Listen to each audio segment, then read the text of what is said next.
Vamos lá, meus amores, olha só. Agora a gente vai rever um pouquinho das informações vistas na aula anterior e essa é a nossa aula 43.2. Vamos lá? Eu creio que você fez bastante anotações, né? Porque apesar de ser um nível de informação que não traz tanta complexidade, né? Creio que não. Você precisa, mesmo assim, enfatizar alguns tópicos, tá? E é essa a oportunidade que a gente tem, então, através da revisão. Joga lá no quadro, então. Olha lá. Aula 43.2, matéria e energia. E nessa aula a gente falou sobre a energia circulante e produzida no ambiente. Essa energia no ambiente, ela é oriunda de onde, professora? Tudo inicia-se a partir da energia solar.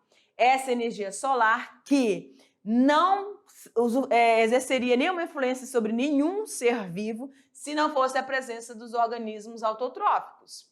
E esses organismos autotróficos realizando um processo chamado fotossíntese, porque eles são clorofilados.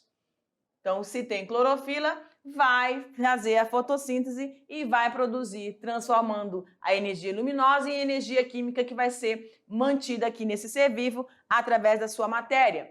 A energia, então, para o seu desenvolvimento, vai passar por todo o ciclo de vida desse organismo, né? Tanto quando ele se reproduz, enfim, até chegar aqui nas última fase da sua vida, que é a morte, onde você vai ter a ação dos agentes decompositores. E aí, a energia fluindo nesses organismos vai ser perdida e vai ser utilizada durante o processo de desenvolvimento, mas vai diminuindo, que a gente viu aí ao longo de cada nível trófico na cadeia alimentar. Mas a ciclagem dessa matéria, então é importantíssimo o início dessa formação dessa energia, dessa produção da energia, através dessa energia luminosa, energia solar. E o fluxo dessa energia, então, percorrendo toda a nossa cadeia alimentar. E aí a gente percebeu, durante a aula, que essa energia ela vai diminuindo em cada nível trófico. Por quê? Porque esses organismos vão respirar, porque esses organismos vão ter suas formas de excreção, esses organismos vão se reproduzir. E aí, realizando essas atividades vitais, eles vão perdendo calor, perdendo calor, perdendo calor, perdendo calor, tá? E isso a gente entende como perda de energia. Por isso, a gente tem aí, normalmente, até o 4º nível trófico, que é uma quantidade de níveis tróficos suficiente para que essa energia aqui, para esse gaviãozinho, seja importante para ele se manter e armazenar para o seu predador, tá?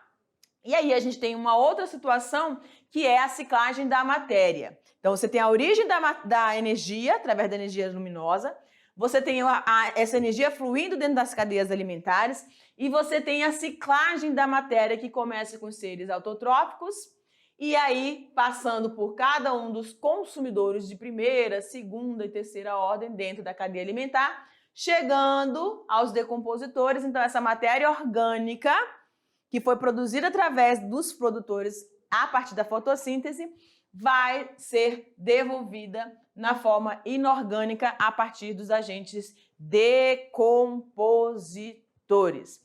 Então, a gente tem aí seres importantíssimos para representar todo esse processo. Os seres autotróficos e os seres heterotróficos. E aí você tem diminuição de energia em cada nível e você tem essa ciclagem de matéria a partir de agentes decompositores. Então, quem inicia? Os produtores. E quem finaliza? Os decompositores são vitais para que todo esse sistema funcione de uma forma estável. Tudo bem? Então, a gente vai esperar um pouquinho para você ir lá nas suas atividades, resolver as suas atividades e já já a gente volta aí dando esse feedback para vocês. Te aguardo!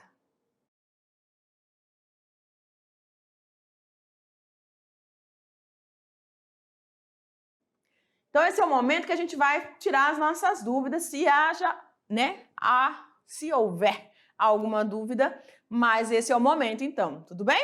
Então, eu selecionou algumas perguntas para vocês para que vocês realmente verifiquem o que ficou gravadinho aí e o que ficou ainda meio confuso. Vamos lá? Então, olha lá para o quadro. A questão de número 1 diz o seguinte: ao longo de uma cadeia alimentar, ocorrem transferências, gastos ou perdas, quer de matéria, quer da energia, em cada um dos níveis tróficos. As pirâmides ecológicas, lembram das pirâmides? Então, você tem a cadeia e uma forma gráfica de representar essas cadeias são através da pirâmide ecológica. Funciona, então, como um ótimo recurso para entendermos isso dentro de um ecossistema. A representação da pirâmide construída com base na quantidade de indivíduos em cada nível. Presta atenção. Qual é a pirâmide ecológica que se baseia na quantidade de indivíduos em cada nível trófico? E aí, essa ainda tem a possibilidade de você, se tiver dúvida, verificar então quais são as opções. Olha lá. Pirâmide de número é a nossa alternativa A. Pirâmide de biomassa é a alternativa B. Pirâmide de energia AC. Retangular, todas elas são, né? Pirâmide global, não tem. Então, a retangular, o design é retangular, mas a gente não tem essa nomenclatura para as pirâmides ecológicas e muito menos a global. Então, a gente ficaria aí entre a A, a B e a C. E a gente sabe que aquelas que estão relacionando a quantidade de indivíduos por cada nível trófico se chama de pirâmide de número. Nossa alternativa, A, pirâmide de número. Tudo bem? Então, nesse caso aqui, a pirâmide de número, você pode ter uma inversão. Como a gente falou, uma plantinha, tá? Pode servir, ou uma folha, gente.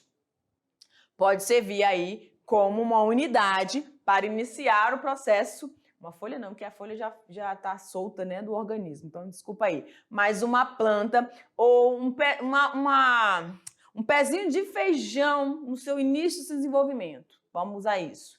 Aí ela representa ali essa estrutura, tá bom? Uma unidade. Vamos seguindo?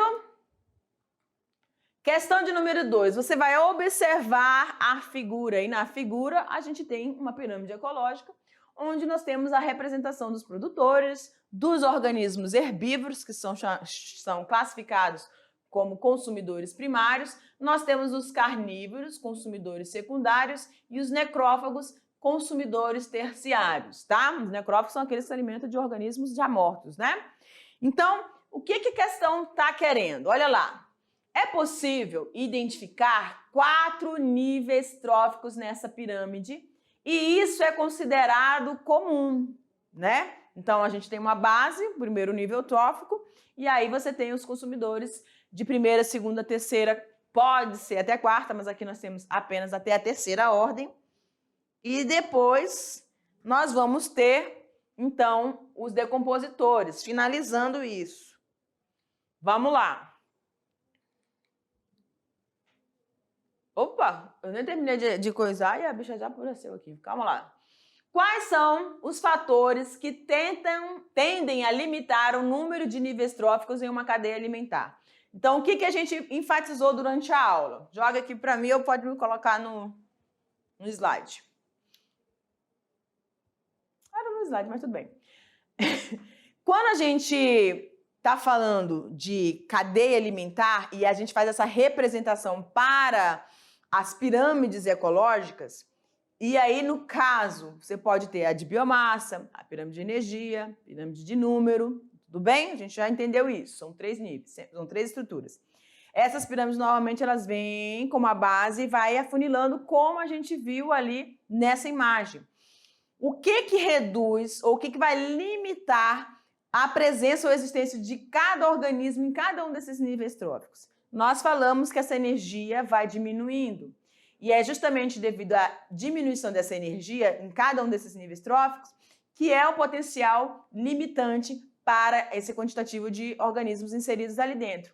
E por que acontece essa diminuição de energia? Porque a gente tem perdas, né? As perdas referentes a processos específicos como excreção respiração e reprodução. Então, tudo aquilo que esse organismo vai executar dentro do seu ambiente vai ser refletido em perdas, em gastos de calor, gastos de energia.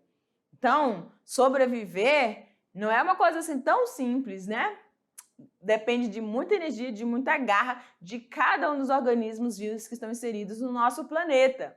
Existem aqueles que são mais facilmente predados, existem aqueles que são mais ariscos para serem predados. Por quê? Adaptativamente, evolutivamente, esses organismos se especializam em fugas, se especializam em processos de camuflagem para, assim, tentar chegar até a maturidade e se reproduzir, deixando seus descendentes, que é o ponto importante quando a gente fala da perpetuação ou manutenção de cada uma dessas espécies.